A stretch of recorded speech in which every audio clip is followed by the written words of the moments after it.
Okay, so hooked up a fan up above in my refrigerator compartment so that I could get better airflow through here.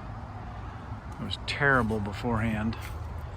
So I've got a temperature sensor up in the top. On one of the fins, it comes down to this little controller. I can set the temperature when the fan turns on.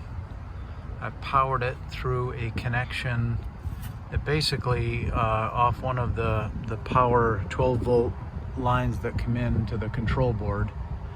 And specifically I came into the fused line, which I think is the positive side that goes to this 3 amp fuse. I'm actually on the power side of that.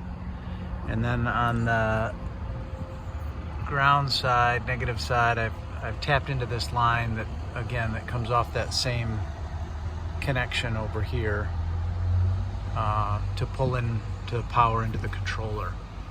Controller is pretty self-explanatory, but I did put a fuse on this path so that everything is fused. When the temperature gets to around 40 degrees, the fan will kick on. And in this case, they're actually not fans, they're blowers. I put in 2 blowers, as you'll see in the pictures. So, I think that's about it. Pretty straightforward.